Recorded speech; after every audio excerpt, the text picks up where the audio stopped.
Сәлем қыздар, бүгін сіздермен осындай қыз балаларға арналған балабақшаға немесе күнделікті үйге кигізсеңіз де болатын осындай өте ыңғайлы, артында кнопкалары бар ерекше көйлектің үлгісімен бөлісіп бірге тігетін боламыз. Видеоны соңына дейін қарап, менімен бірге болыңыздар. Каналыма тіркелмесеңіздер, тіркеліп, лайк басып, комментарий қалдыруларыңызды сұраймын. Лекала сызу сабақтарын мен өткен видеоларымда салған болатынмын, арнама жүктегенмін.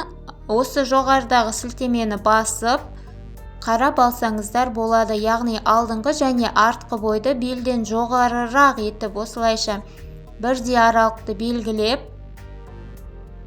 кесіп алып тастайтын боламын. Астыңғы бөлігін осы жерде бірдей бөлік болуын мұқият қадағалаңыздар. Және артқы бойға кнопка тағылатын болғандықтан 3 см, яғни 1,5-1,5-нан 3 см қосымша қосатын боламыз.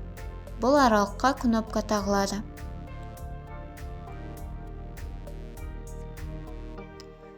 Осылайша дайындап алған лекалаларымыздың тігісеніне 1 см-ден бере отырып, алдыңғы бойын мінекей қиып дайындап алдық. Және алдыңғы бойдың етегін трапеция етіп кесіп алдым.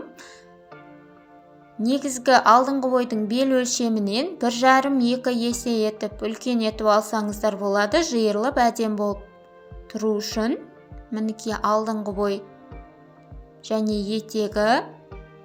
Дәл сол сияқты артқы бой 2 бөліктен тұрады, яғни бір-біріне кнопка арқылы бекітіліп тұрады ғой. Сол артқы бойдың 2 данасы, яғни дәл сол сияқты артқы бойда да етек трапеция етіп кесіп алдым. Және де оны да екеу етіп екі жағына бөліп алдым. Дәл жаңағыдай 1,5-2 есе үлкен етіп аласыз белдің негізгі өлшемінен. Мінекей алдыңғы және артқы бойлары дайын болды. Сонымен қоса жеңді де дайындап алдым.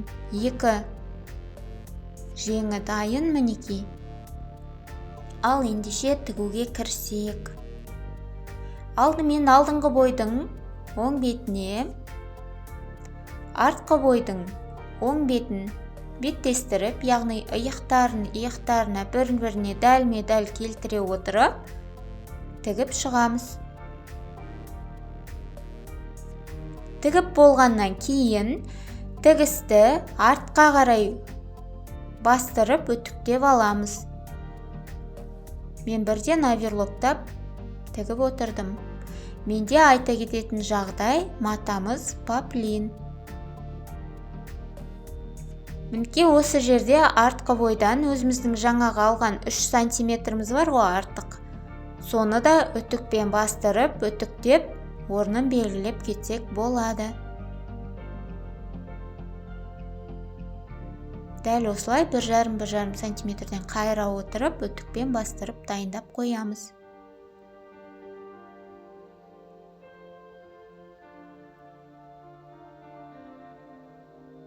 Дәл солай екінші жағында 3 см-ге, яғни ортасынан 1,5-1,5-нан қайыра отырып, дәл осылай үтіктеп аламыз.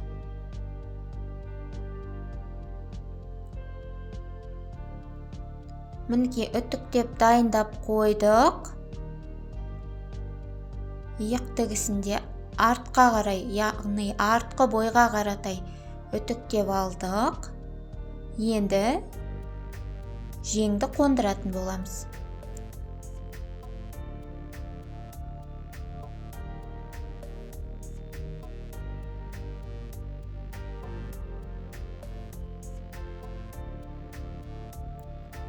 Мінекей жеңімізді дайындап алдық. Жеңнің оң бетіне қарата отырып, осылайша бекітіп түйрелеп алып тігіп шығатын боламыз. Екі жақ жеңінде тігіп алдық, оверлоктап, жақсылап тігіп алдық. Мінекей жеңдеріміз орнатылды.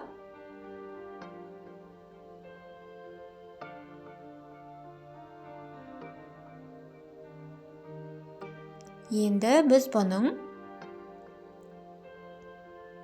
жеңнің алдыңғы бойын, яғни жеңнің басқы бетін оверлоктап осылайша қайыратын боламыз ғой. Соны алдын ала үтікпен үтіктеп 1 сантиметрге дайындап аламыз, және де осылайша біз бұл жерге жеңді жиырып резинка тігетін боламыз. Мінекей жеңді үтікпен 1 сантиметр ішке қайырып үтіктеп алдық. Содан жоғары қарай 4 сантиметр жерді белгілеп сызықпен сызып қойдық. Сол жерге резинканы қоямыз. Резинканың ұзындығы өзіңіздің қалауыңызша. Қаншалықты жиырылып тұрғанын қалайсыз жеңнің, соншалықты резинканы аласыз. Мінекей резинканы тігіп алдық.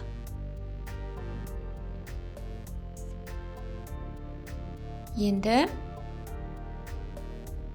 жеңіміз жап-жақсы жиырылып дайын болды.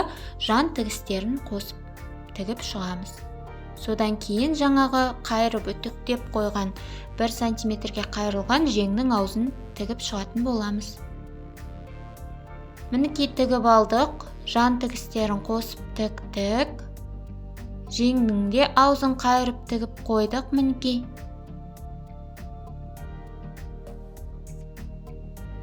Алдыңғы көрінісі осындай болды міне. Екі жақ жеңі де орналастырылды. Үстіңгі бөлігі дайын деуге болады.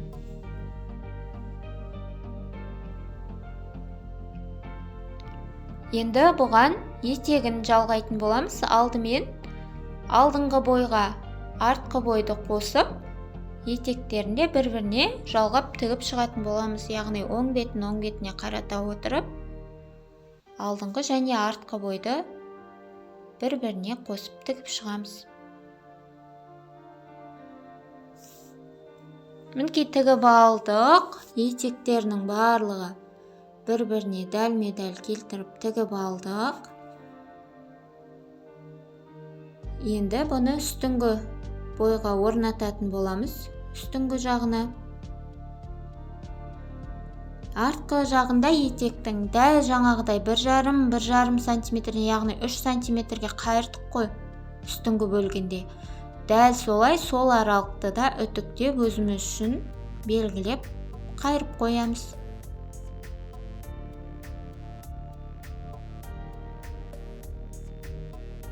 Дәл осылай екі жағынан да артқа жағынан үтікпен басып аламыз. Енді бұны етекті сборка жасап жоғарғы бөлікке орнататын боламыз. Алдымен жаңағы қайырып қойған жерді инемен өзіміз үшін әзірше түйрелеп аламыз. Бұл аралыққа сборка жасалмайды, яғни басқа жағына осылай бос тігіспен тігіп, сборка жасап, жан тігісін жан тігісіне келтіре отырып, осылайша тартып бір-біріне дәлме-дәл келтіріп түйрелеп аламыз. Барлық тігістер артқы бойға қарайтын болады, жан тігістері. Соғанда баса назар аударыңыз. Мінекей осылайша дәлме-дәл келтіре отырып, енді артқы бойды, содан кейін алдыңғы бойды осылайша сборка жасай отырып, яғни жіпті тарта отырып, біркелкі жиырып, инелеп, түйрелеп аламыз. Мінекей барлығын инемен түйрелеп алдық.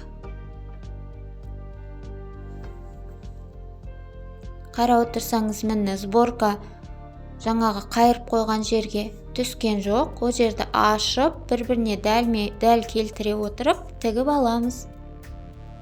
Мінекей етегін тігіп шықтық. Барлығы бір-біріне дәлме-дәл келген, жан тігістері барлығы дәлме-дәл келіп дайын болды. Енді тігісті төмен қарата отырып, үтіктеп шығуды ұмытпаңыз. Мінекей жаңағы қайырған жерді ашып отырып тігіп алдық. Енді осы аралықты қазір тігіп шығатын боламыз. алдымен мойынды өңдеп аламыз. Мінекей алдыңғы көрінісі осылай болды. Енді мойынды өңдейтін боламыз.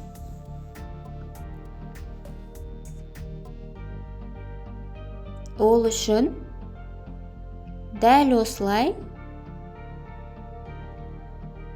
барлығын бір-біріне бетпе-бет қоя отырып, мойын ойындысын өлшеп аламыз. Осылайша мойын ойындысын өлшеп алғаннан кейін мен одан 2 есе ұзын етіп алдым. Яғни биіктігі 7 сантиметр, ұзындығы енді менің мойын ойындымның 2 есесі болатында етіп осындай кесінді қиып алдым. Және де енді осыны бір-біріне оң бетіне қарата отырып, екі жақ жағын тігіп шығамыз. Тігіп шығып, оң бетіне аударып, үтіктеп алдым.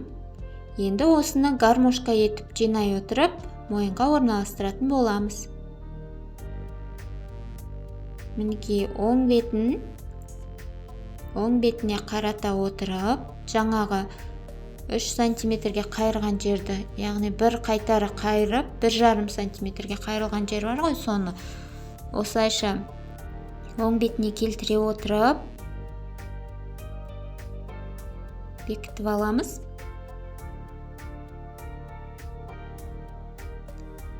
Содан кейін осылайша қолымызбен өзіміз керегінше әдемілеп осылайша гармошка етіп бір-бірінің үстіне қоя отырып бекітеміз.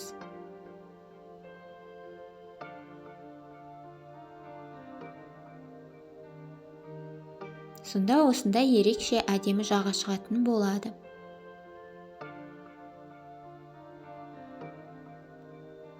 Дәл осылай барлығын бекітіп бір-біріне дайындап аламыз.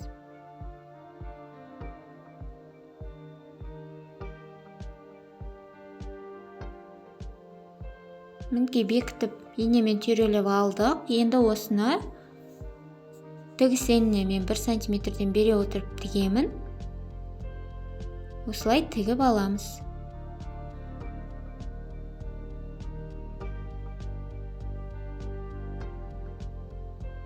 Мінекей тігіп алдық. Оверлоктап барлығы дайын. Мойнын өңдеп болдық.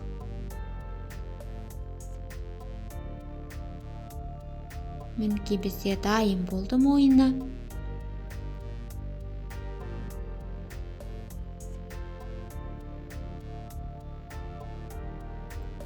Ішкі тігістері, сыртқы көрінісі барлығы осындай болды.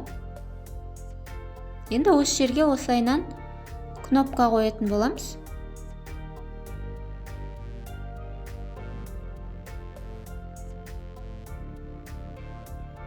Менде матам Poplin өте бала үшін ыңғайлы, өте бір жақсы мата екен. Сіздерге де дәл осы матадан тігуге кеңес беремін. Енді етегін оверлоктап алып, бір қайырып тігіп шығамыз. Мен 1 сантиметрге қайырып тіктім.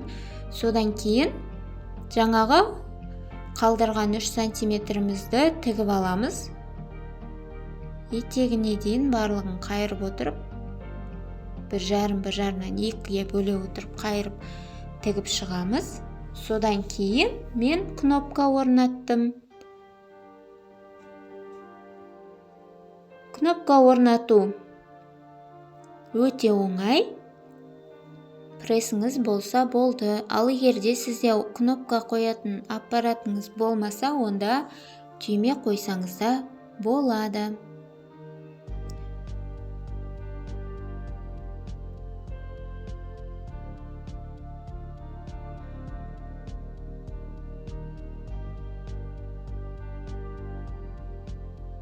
Сонымен біздің көйлегіміз дайын болды. Видеоның соңына дейін қарап, менімен болғандарыңызға рахмет. Келесі видеоларда кездескенше сау болыңыздар.